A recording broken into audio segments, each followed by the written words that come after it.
Fisher का cut कितना लंबा होता है। हेलो फ्रेंड्स, नमस्कार। मैं डॉक्टर सिमसानी, स्वागत है आप सभी का मेरे यूट्यूब चैनल पे। दोस्तों, आज हम लोग बात करेंगे फिशर के कट के बारे में। कितना डीप होता है, कितना उसका लेंथ होता है, आज इसको हम लोग डिटेल में बात करेंगे। तो शुरू करते हैं। सबसे पहले बात करेंगे फिशर को। हम लोग जो कट लगता है इसको कट बोलो, आप चाहे स्प्लिट बोलो चाहे टीयर बोलो। सामान्य भाषा में इसको बोला जाता है गुदा द्वार में चीरा लग जाता है, कट लग जाता है। तो इसको थोड़ा समझने के लिए थोड़ा सा हम लोग बेसिक डायग्राम के माध्यम से समझेंगे। तो जैसे ये दोनों डायग्राम में आप जो देख रहे हो, इस सेक्शन को बोलते हैं कोरोनल सेक्शन, इसको बोलते हैं एक्सियल सेक्शन। इसमें क्या होता है, सबसे पहले इस डायग्राम में बात करेंगे। तो व्यक्ति को ये जो पोजीशन आप जो देख रहे हो, इस पोजीशन को हम लोग कहते हैं लिथोटॉमी पोजीशन।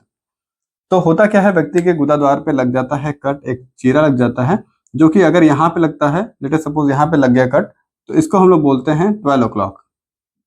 12 o'clock। और एंटीरियर साइड ये होता है, ये नीचे वाला पोर्शन जो होता है पोस्टीरियर एस्पेक्ट होता है।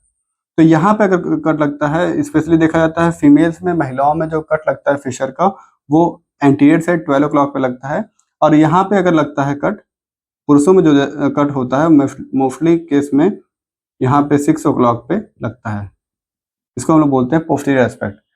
लेकिन ऐसा जरूरी नहीं है, कई बार होता है व्यक्ति को यहाँ पे भी कट लग सकता है, यहाँ पे भी कट लग सकता है, तो यहाँ पे भी लग सकता है। तो ऐसा जरूरी नहीं है कि यहीं पे हो, लेकिन मोस्ट ऑफ द केसेस में हम लोग देखते हैं अपने प्रैक्टिस में, जो कट लगते हैं मेनली फिशर के, तो वो यहीं पे लगते हैं एंटीरियर एस्पेक्ट में 12 o'clock के आसपास, या फिर 6 o'clock के आसपास पोस्टीरियर एस्पेक्ट में। तो इसको थोड़ा समझने के लिए, कट के बारे में समझने के लिए, थोड़ा सा हम लोग एनाटॉमी के बारे में, थोड़ी बेसिक जो संरचना होती है गुदाद्वार की, इसके बारे में बात करेंगे। जैसे कि आप इस डायग्राम में देख रहे हो, इसे हम लोग बोलते हैं कोरोनल सेक्शन। ये हमारा होता है रेक्टम, जहाँ पे हमारा मल जो होता है वो इकट्ठा होता है। ये जो आप देख रहे हो दोनों साइड, इसे हम लोग बोलते हैं लिवेटर एनाई मसल्स होती हैं। और मल द्वार के आसपास स्पिंटर्स होते हैं, जैसे कि यहाँ पे स्पिंटर होते हैं, मैंने ये बनाया नहीं है, इंटरनल स्पिंटर और एक्सटर्नल स्पिंटर होते हैं। और जहाँ पे हमारा गुदाद्वार बंद होता है, इसको हम बोलते हैं एनल वर्ज। Anal verge. तो गुदाद्वार में बात करेंगे इसके बारे में, तो इसको हम लोग तीन पार्ट में यहाँ पे देखेंगे। तीन पार्ट में डिवाइडेड होता है हमारा एनल कैनाल। ये इतना पोर्शन जो आप देख रहे हो, इसको बोलते हैं अपर पार्ट। Upper part. और ये जो आप इस पोर्शन को देख रहे हो, इसको हम लोग बोलते हैं मिडिल पार्ट।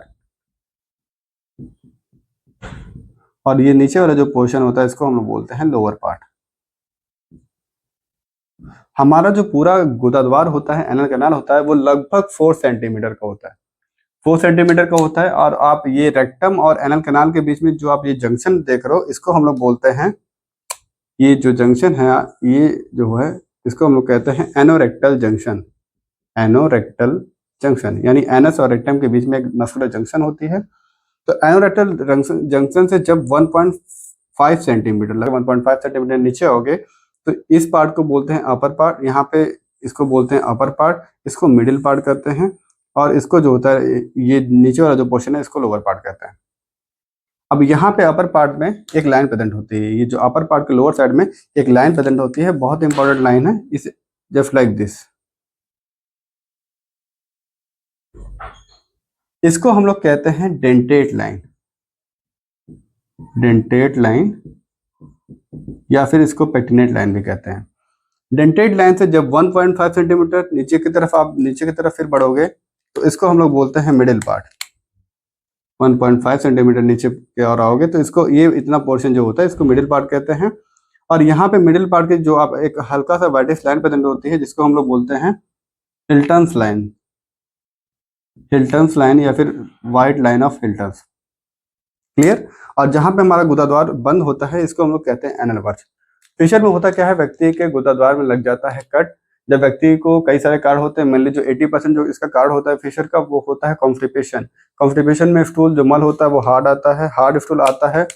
मान लीजिए यहाँ से स्टूल जो है, मल जो है हार्ड आया, और ये गुदाद्वार में जाता है। यहाँ पे जाते समय क्या होता है, यहाँ पे गुदाद्वार में कट लग जाता है। तो इसमें हम लोग बात करेंगे इसके कट के बारे में। तो कट कितना लंबा होता है इसको, तो यहाँ पे जैसे कि मान लीजिए यहाँ पे लग गया व्यक्ति को कट, हार्ड स्टूल के कारण यहाँ पे लग गया कट। तो फिशर का कट सामान्यतः देखा जाता है यहाँ पे लगभग हिल्टन लाइन तक कट देखने को मिलता है। कभी कभी हिल्टन, ये मिडिल पार्ट तक भी कट पहुंच जाता है। और कभी कभी कट जो होता है, बहुत ही रेयर केस में, लेकिन बहुत ही रेयर केस में डेंटेड लाइन के पास भी पहुंच जाता है कट। जब हम लोग इस पोजीशन में डिथोटॉमी पोजीशन में देखते हैं तो लगता है व्यक्ति को बाहरी बार कट है, लेकिन जो कट जब हम लोग पैरेक्टल एग्जामिनेशन करते हैं तो उसमें पता चलता है जो कट होता है ये काफी डीप होता है और काफी डीप होता है। तो लगभग बात करेंगे लेंथ के बारे में, तो आप यहाँ से मेजर कर सकते हो।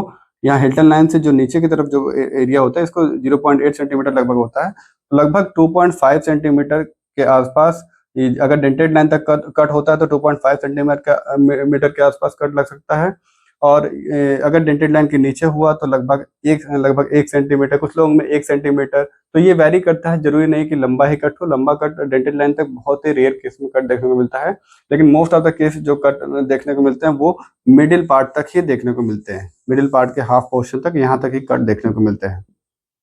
तो लगभग आप समझ सकते हो 1 से 1.5 सेंटीमीटर का कट लगभग व्यक्ति के गुदाद्वार में होता है। तो ये होता है फिशर के कट के बारे में। आई होप ये वीडियो आप लोग के लिए इन्फॉर्मेटिव लगे। अगर वीडियो अच्छा लगा तो लाइक शेयर सब्सक्राइब करिएगा। जिन्हें भी फिशर की समस्या है एक बार नज़दीकी डॉक्टर से कंसल्ट करें और अपनी समस्या को बताएं और अपना ट्रीटमेंट शुरू करें। बहुत बहुत धन्यवाद।